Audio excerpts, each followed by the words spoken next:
Good morning, Misfits! It is usually Fan Mail Friday, but today we have a special episode for you because we have a guest coming on. You are not going to want to miss this episode. Don't go anywhere. If you're about to leave, you're like, okay, I like Jeremy's show, but I don't know about this new guy. Sit, stay. Don't move. All right? Because it's going to be a really very informative show today. All right, welcome to the Daily Breakdown. Good morning, Amanda Collins, Great Guy Gary, Funmon Machine, Hopes, Bumba, Peer Out, Lil Patriot on the Edge. Let's go. Ballots or bullets? We're gonna have to pick one. I hope we pick the first one, because look, I'm not trying to fearmonger or anything like that, but I think we are in trouble. And I've thought this for a while. I've conveyed this for a while, where if they quote not the Democrats, when I was on the episode with James Lindsay, he named it what I think is probably the best name, the New Axis, right? People call it the deep state, the New World Order, et cetera, et cetera. But people that interfere with our politics in order to fundamentally change America through psyops, through NGOs, the political system, paid for politicians, and election fraud. I don't think that it's a big secret that the 2020 election looked funny. Right? Remember, I say this all the time.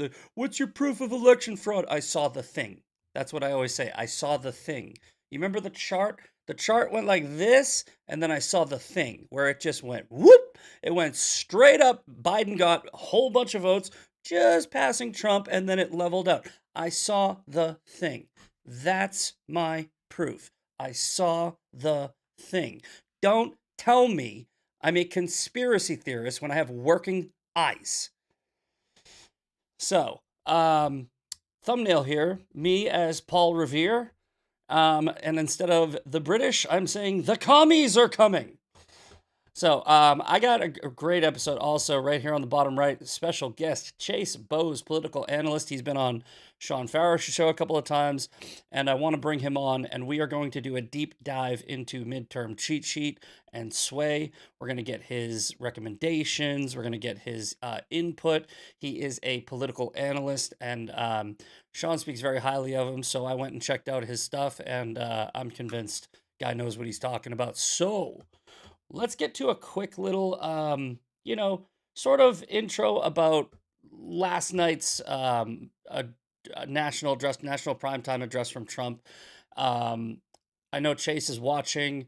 We're going to go over it together, but instead of, trying to do this together, I'm going to go through everything and then we can come back. So here's a short clip from Trump about how China is essentially rigging our election, or rigged. First, they show that over a period of years, starting during the 2020 election cycle, the People's Republic of China carried out what is believed to be the largest compromise of election data in history, resulting in China's illicit acquisition of 220 million U.S. voter files.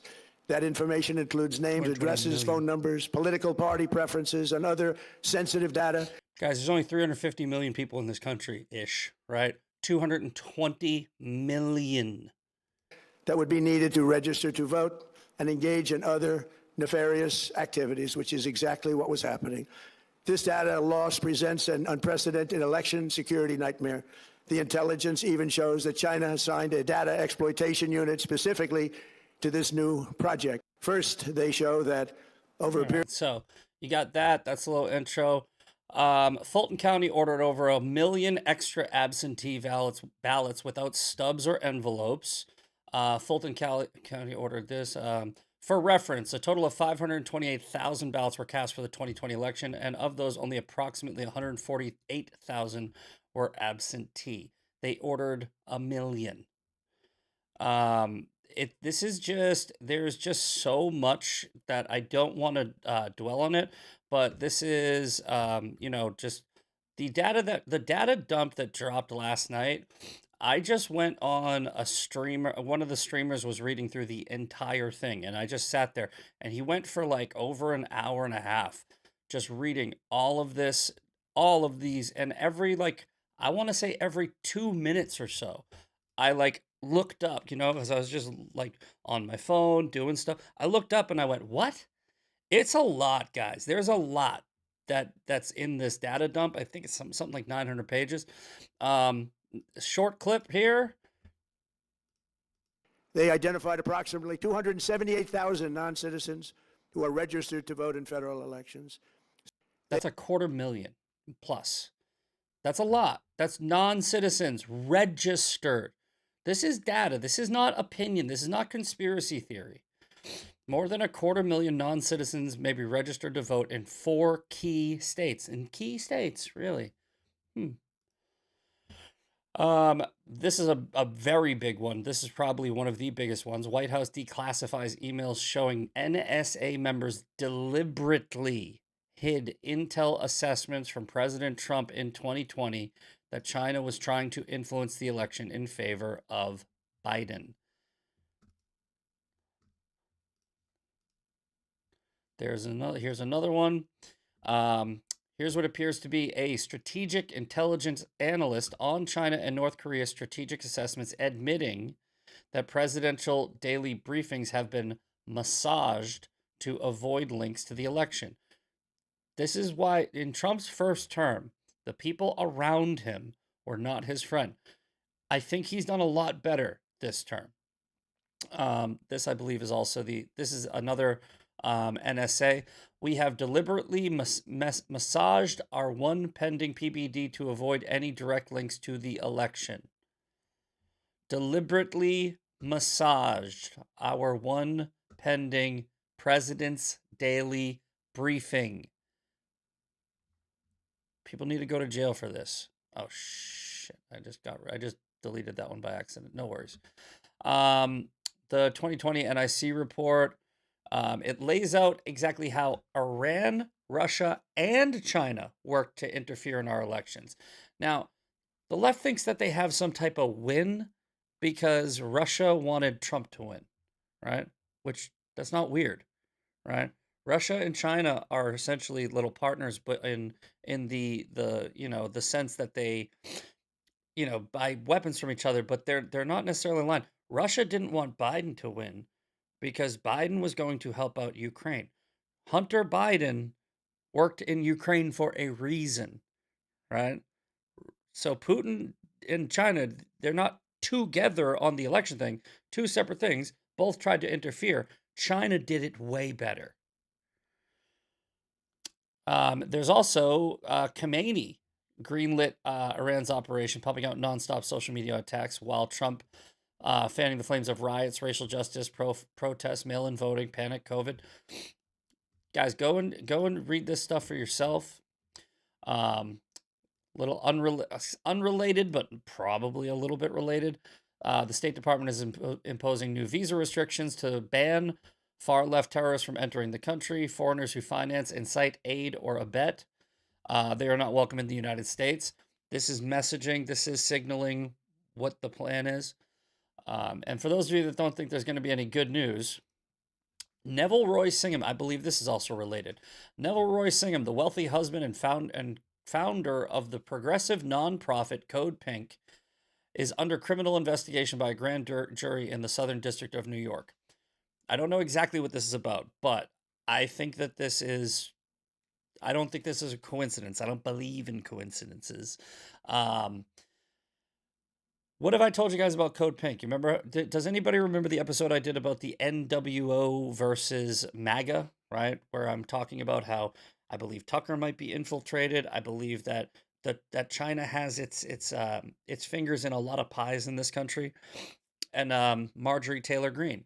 You notice how these conservatives that have flipped on our side, everything leads to China somehow, right? Because MTG is very close with Code Pink. Code Pink is very close with Neville Roy Singham. Neville Roy Singham is very close with the Communist Party of China.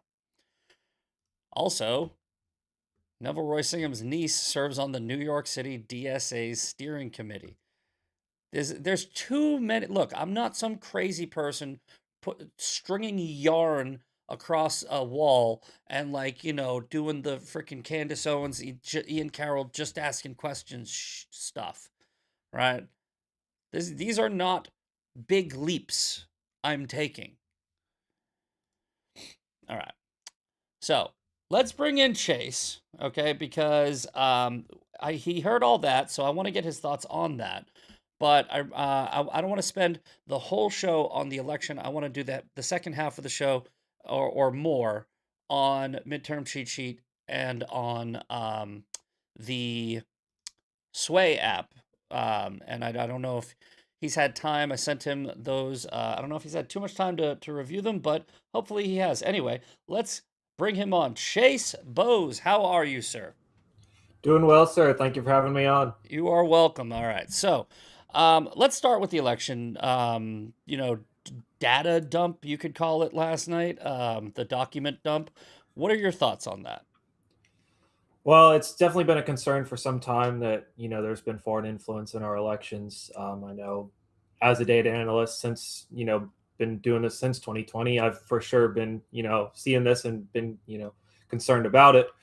I think I'm very happy that they've come out and started releasing things about it and start saying, hey, this is what's going on, and they're offering some transparency here, and it's very important, especially as we're coming to a very important midterm. With the SAVE Act is being held up in the Senate, and it's very problematic. So I hope that the end result it'll help maybe push the SAVE Act a bit. I have a theory on the timing, right? Because I don't think that Trump is stupid. I think that he's been trying to push the SAVE Act, and I believe this is just my theory. This is a guess. Don't quote me on this. I don't have any data. But I think that Trump didn't want to drop this right now. I think he wanted to wait for indictments, but I think they kind of forced his hand by not pushing the SAVE Act, right? And he was like, I need to light a fire under my base's ass, and see if maybe, because I think we only have until August 5th. And I still don't even think it's going to work, right? I don't think that Leader Thune's going to do anything. I don't think they're going to actually pass it. I hope they do. But I think that Trump did this right now because he's like, okay, you need to pass the SAVE Act. And here, I'm going to give some motivation. Do you think there's anything maybe to that? Yeah, I definitely agree. It's definitely a strategic thing. And, the one thing with Trump is that he's very strategic. Like the things he does, he does at the right times, or he does his best to. So I think that this was, again, like you said, this was definitely something done at this time for that reason, because yes, the Senate is going to go into recess and they're just going to get a month vacation after doing nothing for the whole year, essentially. Yeah, because why not, right? They work less than public school teachers and get paid 10 times as much, so why not? Right.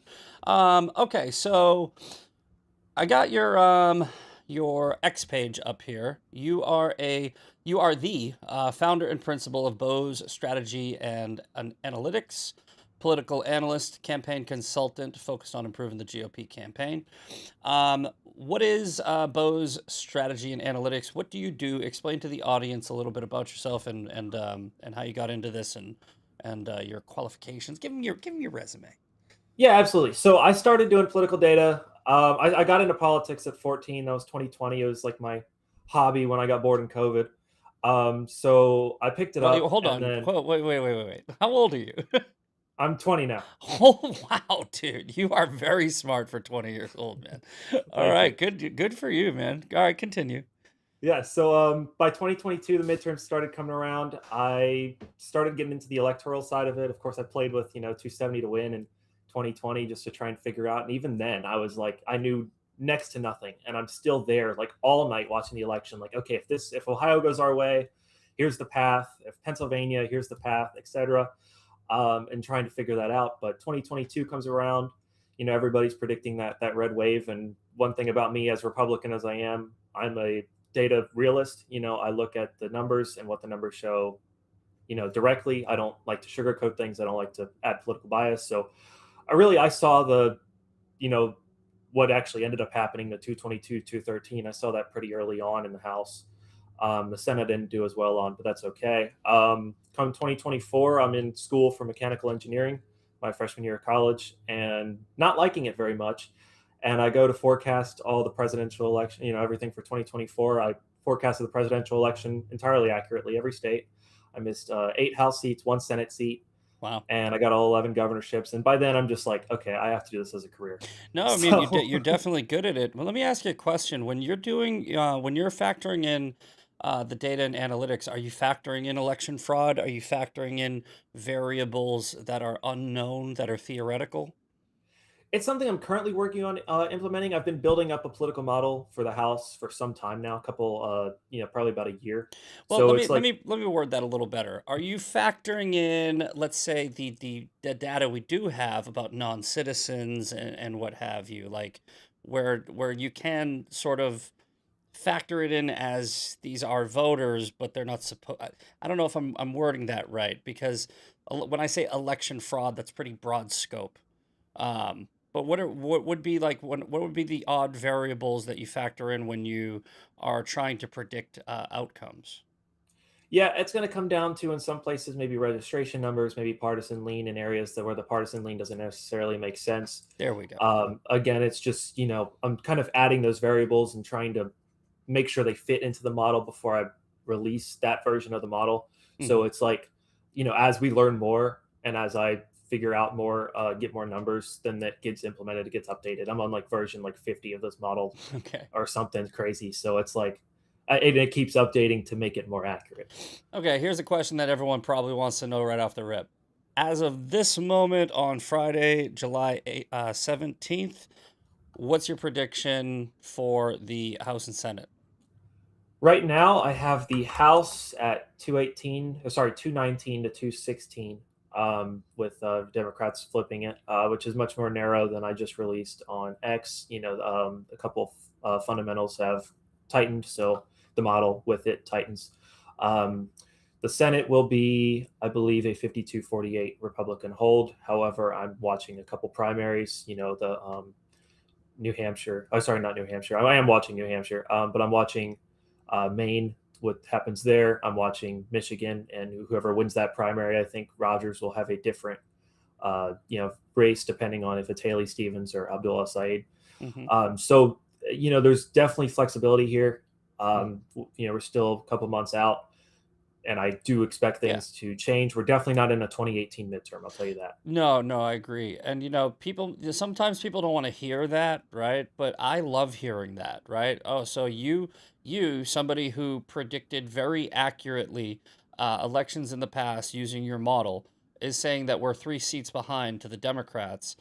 That means it's winnable. That means we need to flip 3 seats. In my opinion, if I was to take you at like this kid's got a crystal ball, right? And this is what it actually will be. If I was to just say your model is perfect, then we need to flip three. We got 4 months to flip 3 seats, right? I want to flip more than that, right? But I also want to be realistic. I don't want to, give false hope or anything or say red wave and then it doesn't happen. I want to be realistic. So what I did was I put together a website. I told you I sent you that, right? Midtermcheatsheet.com. I still haven't corrected that typo, by the way, No but worries. I'll fix that. So my followers already know about this website. This is something I've been working on for months. I was actually going to try to put it together before the primaries, and then I realized I'd have to constantly update it, and it would just be a lot of work. And I already have a lot on my plate. So instead of doing primaries, I waited until after most of them were over, and I want the website to essentially be the bare minimum races that I think we absolutely need, but I want them to be the winnable races. I don't want us to be focusing on just on this on the website. I don't want to flood people with too much information like here's 50 races. So I went and you probably, I hope you have some corrections for me. But I really just went on ChatGPT and I said, what are the toss ups? There's 18 toss ups, and we put those up here, and that's what I have so far. So I don't know if you had time to go through it. Do you have any additions, subtractions, suggestions that you think that we might want to add on here, or do you want to just go through it one by one? Well, I definitely have. I watch, of course, every race, but I probably have round about 30 some toss ups that I watch, and Okay. it's just, Well, that's what again, it's I'm gonna tell you right now, dude. I trust you based on what I've been seeing and following. So, I mean, you could honestly just send me a list, and I'll Mhm. cross-reference it. But while I have the thing on the screen, what do you think about this list that I got so far? Do you Oh, definitely. Yeah, the people you have so far, very importantly, keep. Okay, These races are winnable. okay, Of course, some more than others, I'd argue, just based on incumbency ratings, based on just partisan lean of individual states. sure. However, these are races that if we hold on to every single seat here, then I think we're going to be in a really good spot. Just these 18. Just the 18. Perfect. And you said you have It about would 12 be more that you can add to this. So yes. yeah, so you can send me that and we'll definitely throw those on there, you know. I mean, now separately, I have this thing Sway. And this is more of a throw as many races on here as possible, right? Because this is more of it's very similar to what Scott Pressler does with early vote action, what TPUSA, what other NGOs do, but it makes it so anyone can be their own voting coordinator, right? So everybody that joins this, we have 106 people right now. I'm hoping to make that number much higher. This map on the screen, everyone on here is in my group, and what I can do is just go down to the Michigan primary election, Mike Rogers, right here. I have 5 voters in that district, right? Because they put where they are when they sign up. So I have 5 people. I can go and I can let's see here. I can go to my dashboard and I can go to message. I can go to Michigan and then I can write, "Hey guys, the primary is on August 4th, etc., etc." I'm just typing random stuff. But then you see here, this is a text message that they will get. It's literally just a way to message people and build a community of voters. So, um, I'd also like on top of those 30 winnable seats, under these recommendations, I'd like to, you can see all of these guides. I don't know if you see anything on here or if you checked it out previously, of what we can add to here as well, because this is basically just this is everything. This is all this. This is just our recommendations, so you can have as much information as possible, and I can message out the midterm cheat sheet. Like I said, I want to keep it more simple so that we can really keep it more targeted. Because I think when you overwhelm people with information, then that's when they get lost. Oh, absolutely. Yeah, I really like both of these. It's definitely important just to get, to educate voters essentially, and Yeah. to have people that this is a great idea, having a community where you can, spread it nationwide. It's a very hard thing to do, and that's been something I've been wanting to figure out is how can we motivate voters? How can we get them out? Because that is probably the biggest problem that we have as Republicans is getting our voters out, especially when they're not entirely impressed with how things are going in Congress. How can we get them to go vote to keep them in power? Some people have a difficult time justifying that. So it's really essential that we get these people out. And in midterm years, Republicans are just historically low turnout. Yeah, and that's the thing. That's what I'm trying to do with Sway. It's funny. It's a funny story because Sway reached out to me because I was shitting on him. Like I was Marjorie Taylor Greene and Thomas Massey were promoting it, and just because I don't like those two people, I was like, and then I think you probably have experienced this or at least seen this. You get this little tribalistic thing where your followers they'll go, Sway's actually owned by some Iranian guy who donates to Democrats, and you put this whole thing together in your mind, and you go, this is a leftist psyop or blah blah blah. Then they reach out to me, and I do about a half-hour meeting with them, and I'm like, oh, I go, they are very left, and they don't want to be, right? They reached out to me and they want people like me on there. They really do want to be nonpartisan. So I was like, there are people that are saying you're gonna steal their data. They don't do that. There's yes, one of the founders or owners, he's a Democrat donor. I don't care. They wouldn't have reached out to me and put me on there. And by the way, guys, if you as we saw already, let's actually pull this up. Um, as we saw already, China has collected. let's see here. I think is I want to say 200 and no 200 is it 220 million or so registered voters data. You know, like if you think that your data is going to be stolen, I hate to break this to you, it already has been. But yeah, what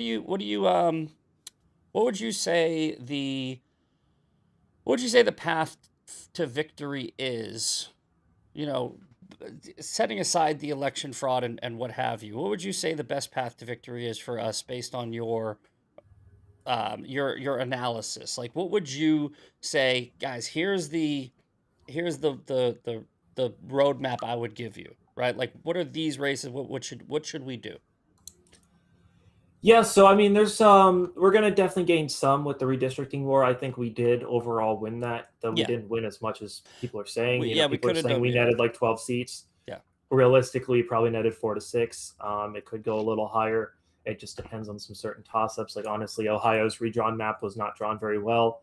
It was actually honestly very bad. You could have done it a lot better. North Carolina is just a stronger incumbent, Don Davis. Then we're looking at some of the spots in Texas, southern Texas. I just don't know if I see those seats in the Rio Grande Valley flipping. So when you look at the redistricting plus California and Utah flipping seats for Democrats, thankfully Virginia didn't. The path becomes a little harder than people might think.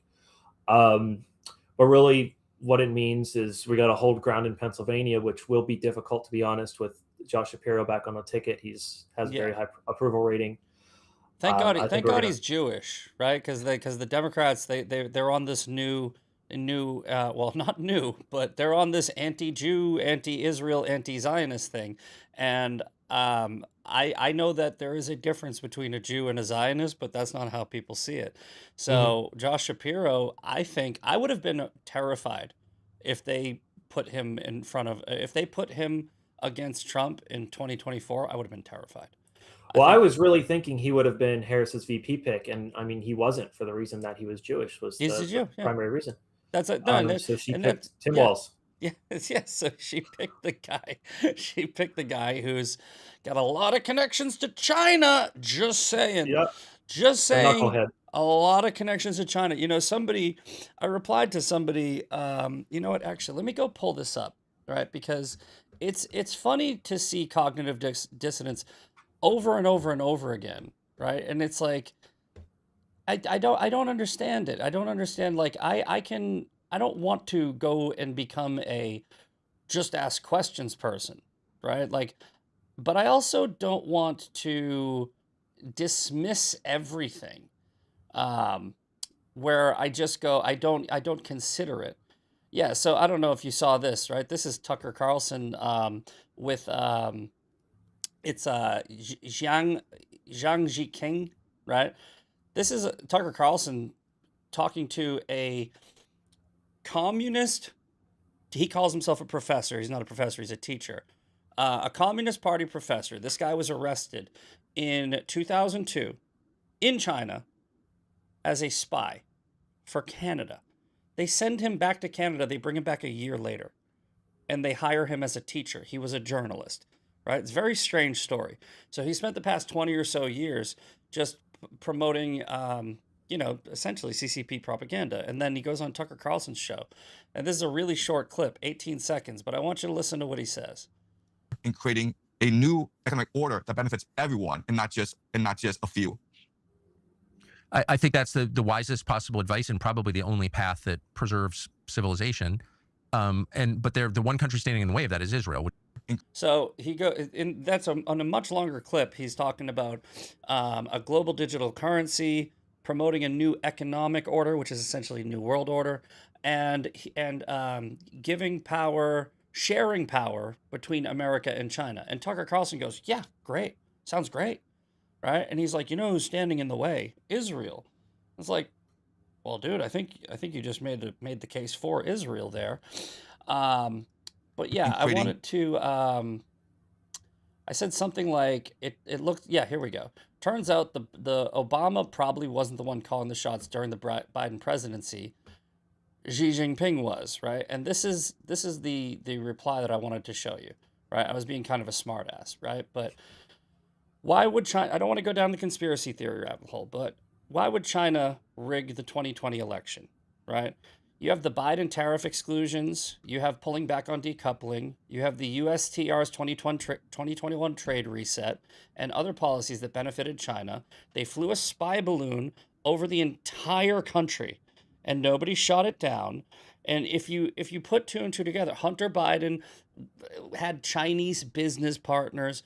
These are not big leaps that I'm making where I'm getting into Ian Carroll territory, right? So knowing that, right, and let's just assume that they stole the election because China has maybe paid for maybe has our politicians in their pocket. I'm not saying just Democrats either, right? They have our politicians in their pocket. We have to look at Tim Walz's connection. I know this is a really long way of getting back to what we were talking about, but getting back to Tim Walz's connection, getting back to why there's this anti-Israel, anti-Jew, anti-Zionist bias in the Democrat Party, why the DSA is connected to Neville Roy Singham, why the Code Pink NGOs are funded by China, why a lot of the NGOs are funded by China, the PLO, etc. And we're not just talking about winning an election anymore to stop Democrats from taking power because we disagree with their policy decisions. What we are now looking at for the 2026 midterms is stopping communists from taking this country over. That's what's on the table. That's what's at stake, and we really need to wake the up and realize that. Yeah, absolutely. I mean, the DSA thing has certainly been concerning. It's been something that I've been worried about for a couple of years now, and we're seeing this communism, and for some reason, it's acceptable to the young people that communism works. So it makes no sense to me.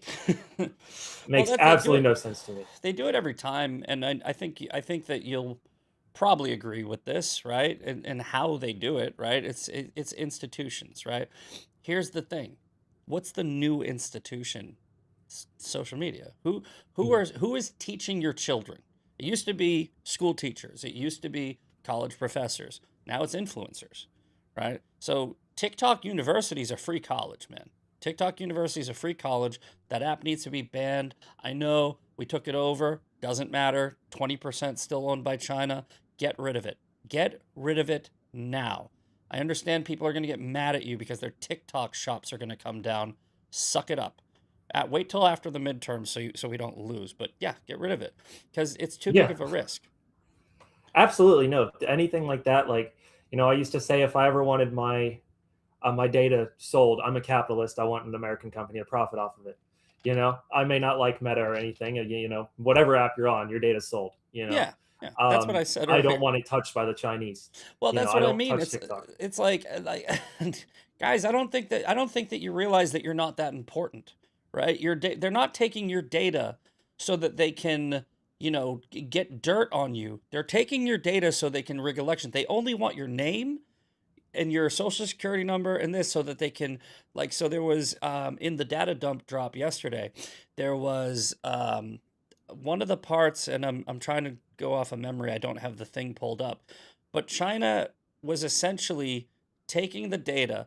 Then they were creating licenses and they were registering people to vote. They were also taking mail-in ballots and they were printing them in China and they were sending them over here into districts. So if they have your data, they can just register you to vote. They're not getting dirt on you. They don't care that you did a line of cocaine or cheated on your wife. They don't care, right? They just want your voter registration information. That's why mail-in voting is such a big problem, because mail-in voting, you don't need to do the one thing where mail-in voting would probably be kind of acceptable to me. Notarize it. That's all I would require. I mean, I would want it banned completely, but if we're going to have it, I just had to send out a legal document the other day. I had to go to the notary and I had to get it notarized.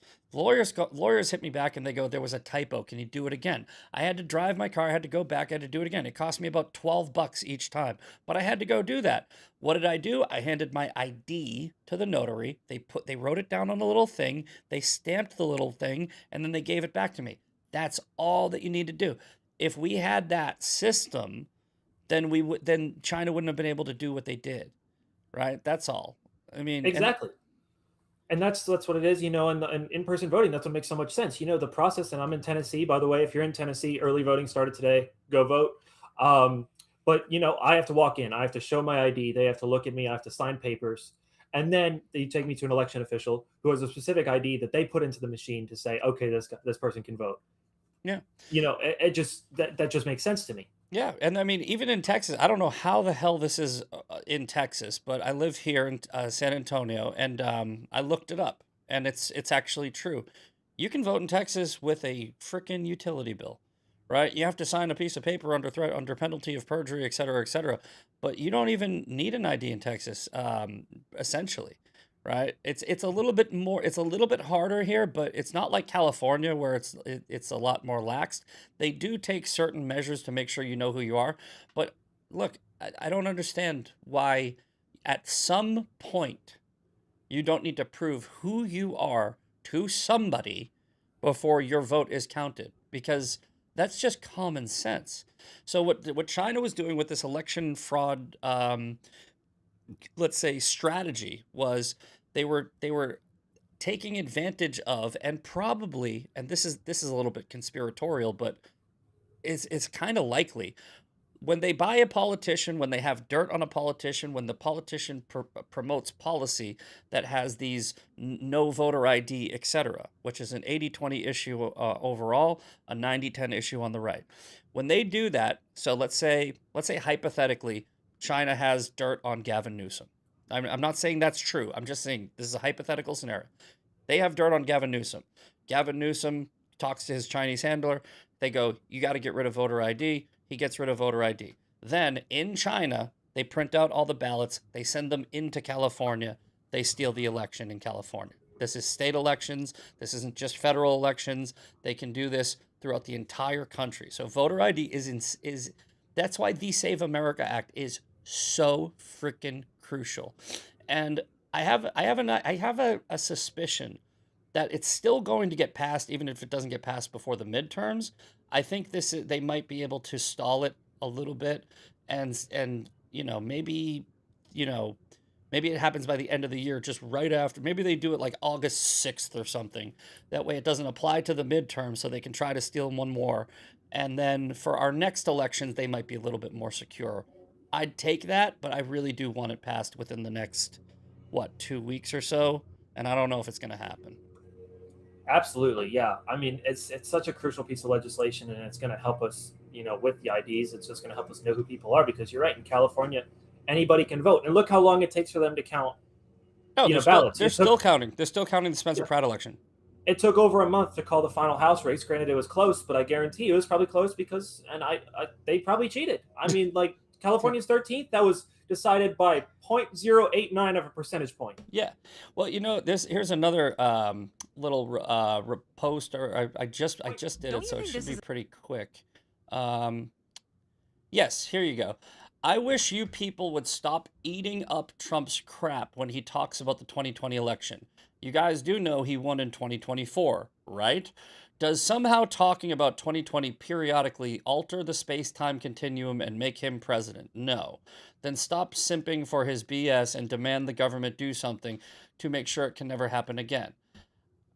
Now here's my reply. I wish you people would realize the reason that there are tens of millions of us who believe the election was stolen isn't because we're stupid or in a cult. We might be onto something. If we're wrong, you have nothing to worry about. We're just a bunch of kooky conspiracy theorists believing a lie about a single event, like 9/11, right? But if we're right, we have everything to worry about. Trump is not revisiting the 2020 election out of ego, right? I'm sure that's part of it, actually. I don't want to dismiss that. I bet you he probably is like, I'm gonna tell no. But I think that the more important metric that he's factoring in is if we can prove it happened. If we can prove it happened, right? Even though, actually, it's even better if we prove it happened this late in the game, because retroactively it shows us that they lied to us for years after, right? It's like when Trump, let's say hypothetically, Trump's little document dump last night leads to prosecutions. And let's say those prosecutions happen, I don't know, in October, right? Let's say, because you're not going to, let's say we don't get the Save America Act passed. But let's say on the news, and they will cover this. Let's say you see perp walks. Let's say you see this person was arrested for interfering in the 2020 election. This person was arrested for election fraud. This person was arrested in the CIA, the NSA. People will be furious because they will be going, wow, Trump was actually right, wasn't he? I think I'm going to vote. That's what's going to happen. It will light a fire under not the base. It will create more, like, it'll create more voters who vote against Democrats out of spite. And that's what I'm hoping for. And Absolutely, yeah. that's where you come in, because, I really wanted to get your take on where you see the race right now, because 4 months is a very long time. You're right. But 3, that's not that bad, right? 3 seats is not that bad. If the Democrats right now are, if you're projecting 219 to 216, then I'm okay with that, because I think that we're going to see over the next 4 months a lot of motivation for people to walk away from Democrats, switch parties, stay home, by the way. That's another option. Democrats might go, my party is corrupt and I'm not an immoral person. I hate Trump, so I'm not voting Republican, but I'm definitely staying home. That's another factor. Yeah, definitely. And I mean, just looking, from a data perspective, just to say this, Real Clear Politics, their generic ballot rating right now is Democrats +5. I will say about this time of year is probably one of the most accurate generic ballots we see in the 3 of the 4 past election cycles, the excluding one being 2020, which, that was just what the heck. So that is the result within a percentage point that it ended up being on election night. So that's, we're right now, based on patterns, very close to what we're going to be seeing on election night. Of course, there's still room for that to change. Yeah. Saying that people, on X, when I put out my first forecast, it was like 225 Democrat seats, and oh my gosh, everybody blew up. That was going to be my next question, right? Have you noticed a trend that could line up with what I'm saying? Because I know that you're a strategical analyst and a data person, so factoring in variables that you can't really account for doesn't really work, right? But what you can do is you can look at sentiment, and you can look at news that breaks, and you can look at stuff like this. Like, you won't be able to factor in the data from like last night now, but you might be able to factor it in. You might be able to see some type of pattern maybe over the next few weeks. But have you seen any kind of trends where it's like Democrats are losing points at certain points that line up with a news cycle? Has that been something that you've been able to see?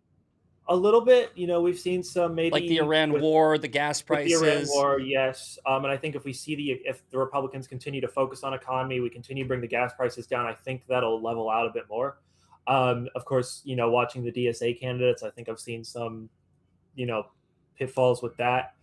Some of like the more moderate Democrats, like you mentioned earlier, they might just want to stay home because of how corrupt the party is and how honestly progressive and communist they are now. Yeah. So I definitely think there's something to do there. It's just kind of, figuring it out. It also depends on, some of it is, and I'd like to take polling with a huge grain of salt. I don't trust it very much. And no, it's useless. But I still read it, and I still like to process it. And I will say generic ballot polling has been on par if I was to look at a poll, that's the one I look at.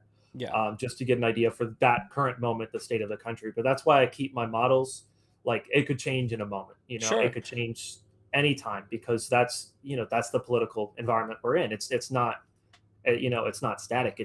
It keeps changing. So that's why I like to I'll post probably something new every new forecast every 2 weeks, because something's going to change every 2 weeks, especially in early August, when these primaries finish up, and we're seeing like the Michigan primaries done, and Maine figures out whatever the Democrats are going to nominate, and so same thing with South Carolina. Who's South Carolina going to nominate now? Yeah. It's going to be just so much changing. I think we're seeing positive developments in Georgia. I before I forget, you said something about DSA, and I was like, so me and Sean disagree about this, right? I think what they did with Graham Plattner, right? was to oust him because of he was an unwinnable candidate, right? And then they replaced him with Graham Plattner, right? Like the Troy guy, he's the same exact person without the scandal, right? And Sean was like, "Oh, we're screwed because the part." I go, "No, I actually think that's I think that that's bad. I think that that's a bad way to look at it. If they had put in a more moderate, right, which is what Sean thinks would have been better for us, right? I think that that would have actually worked, right? But I think because they got rid of they basically were like for the umpteenth time, they ousted their own candidate and swapped him out and took away the will of the people, right? Even though the guy that they wanted was garbage, they wanted him, right?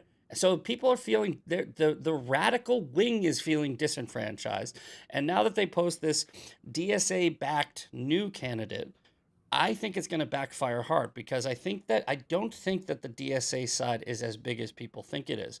I think that it's just been hyperinflated because if you look at the data that came in from the New York races, right? It wasn't their normal demographic that was voting for these DSA candidates. It wasn't the minorities. It wasn't the working class. It was like rich white people, and they just turned out more because they were excited.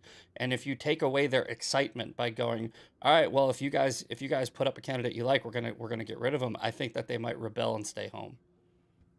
Yeah, I can see both sides of the argument there. I will say I think it might have been a lose-lose for the Democrat establishment in Maine anyway. Oh yeah, You know, they nominated, you know, the voters nominated a progressive candidate, which the establishment's not happy about. But the establishment can't put in an establishment candidate because then the voters won't turn out because they won't be happy. exactly. But you know, again, we're seeing the progressive, and the progressive's also not a great option either because they're too far left. So I think either way, I think there's a coalition of the Democrat Party that isn't happy in Maine right now, regardless of who's nominated. Yeah. And I think that it's going to eventually, I think Collins will, you know, keep her seat as of now. I think so too. I think it's. I mean, look, I don't like Collins. Nobody on my side likes Collins, but she's better than a communist.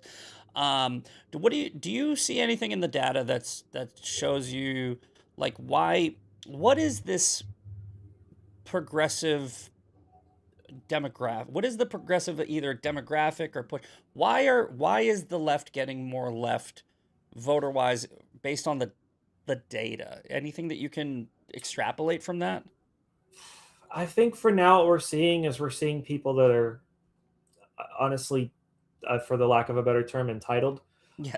You know, they grew up on social media, like we were saying earlier, and they think that they're entitled to the world because they can't afford to survive because they decide not to get a job. You know, me personally, I've been working. I have, you know, a day job plus I have this company that I build and I use to consult candidates on elections. So, you know, I mean, it's like I work, I provide for myself, you know, and a lot of people don't, and they think they're entitled to the world. Sure. So because, you know, I mean, you know, we've had bad economies. We've, you know, look at the 70s. I mean, it was horrible. I mean, we've had bad gas prices. I'm still not happy with the gas prices.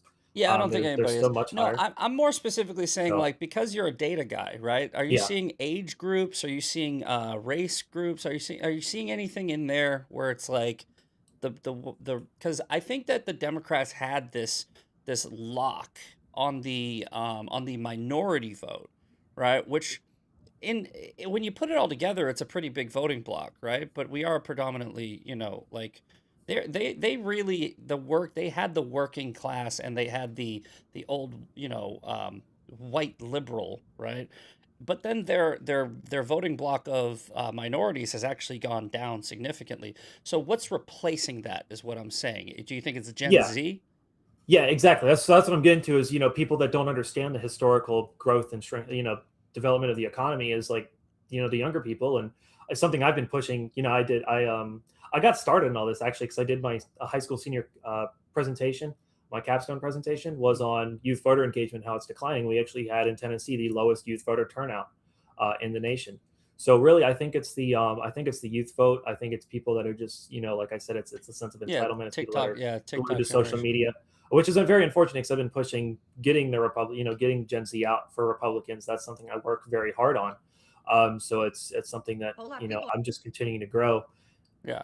Well, going back to the China thing to sort of, bring creating both of these things together, I posted this, I this was something I put together a little while ago where I'm talking about the threat pyramid. This didn't apply to elections, right? This was actually talking about, just a general like new axis and how they do it. But when I went and looked back at this and I go, wow, this actually applies to the election thing that we just saw, right? It's the influence and enablement chart. And I call it the threat pyramid, right? Where you have China, the proxies, the NGOs, the universities, and the podcastistan, right? The podcasters, Hassan Piker and Tucker Carlson. And they're all pushing a certain message where they're getting the youth through all of these different sort of, different like levels of the pyramid. And then at the very top, it benefits one country or one entity. China and the New World Order, the new axis, the globalists, whatever you want to call them. So like you said, I think Gen Z would probably, that's what I was kind of trying to, I know I led you a little bit, but you didn't really need to be led. I think it's Gen Z, and I think it's the entitlement of through indoctrination. Absolutely, yeah. And it's just like, again, it's just they don't, they don't maybe just understand the history of the country, or they don't understand, basic things they, working for a living, right? And so it's like, oh, we're promising you free stuff. Here's your free stuff, but not really. But elect us and maybe.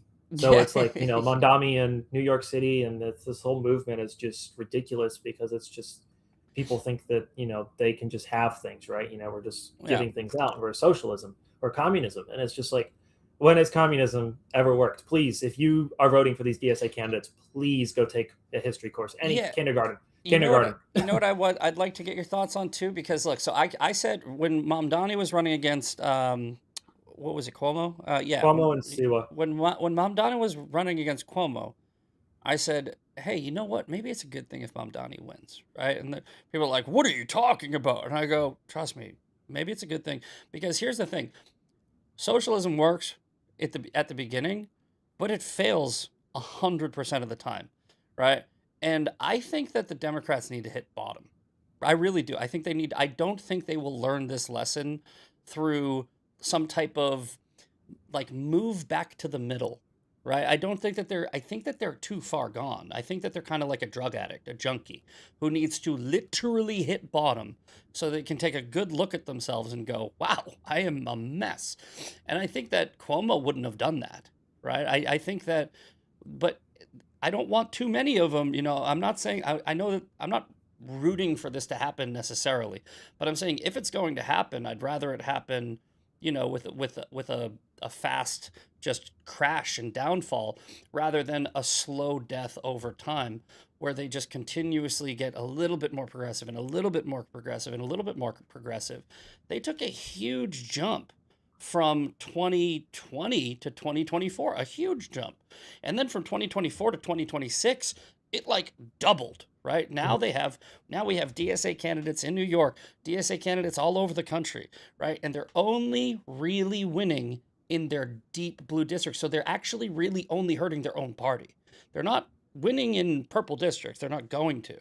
But if Susan Collins' race will be a barometer for whether or not we're screwed or not. But that's my thoughts. Any thoughts on that? Yeah, a couple of things. Yeah, really. I mean, honestly, if you on the rock bottom thing, if you would have told me that this was, I would have thought 3 years ago before all this that Kamala Harris was rock bottom for the Democrats. I mean, you could not get much worse. But now it's much worse somehow. So here we are. Yeah, and on the the Democrats, they like to alienate their moderates, and you see that in Congress, to where moderates are afraid to be moderate. In some districts that Trump won. Two in South Texas, and they've attacked these people, and they've scandalized them and all that, and it's just like, they can't even be moderate if they wanted to, because then their job is at risk. Well, look at the coalition that came out against the DSA candidates, 13. I was like, oh, you guys got 13? How many Democrats are there? What? 200? Yeah, right. Too many. I mean, there's a lot of them that are probably just afraid to come forward because they're going to get challenged. And I mean, there's a couple. I think I'm watching Washington's third primary, because if MGP gets out, to a progressive. I believe there's a progressive in that race. That one could be very interesting, and it can be winnable for us. Hmm. And some, again, I take polling with a grain of salt, but I've seen some good polling for it Okay. this week. But yeah, no, I think that if the Democrats continue on this crazy thing, that whatever they're doing with this DSA movement or whatever Yeah. you can call it, I think that it's going to be, it's going to be destructive eventually. Yeah, and like I was saying, guys, we're gonna wrap up in a couple of minutes. But like I was saying, right, you guys, I'm not doing this, just asking questions and Don't you think making this is connections that aren't there, right? It is not hard to figure out. The DSA is funded by China. Neville Roy Singham, somebody that I've been warning you about for his connections with the CCP and the NGOs and the Code Pink. I go, this DSA push combined in conjunction with the document dump that Trump dropped last night. I think you can sort of see like maybe this is all part of a plan that Trump has.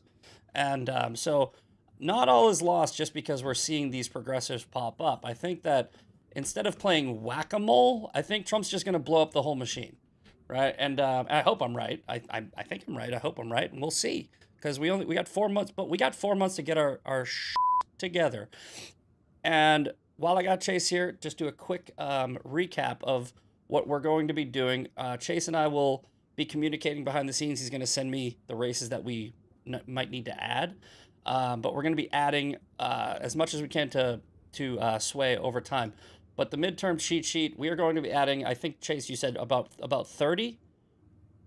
I think about 30, but I'll see what I can narrow down, and I'll make it as compact as possible so- for those really important races. So Chase has agreed that everybody that I got on this list is solid and the picks are good. So we're going to be adding approximately 12 more to this.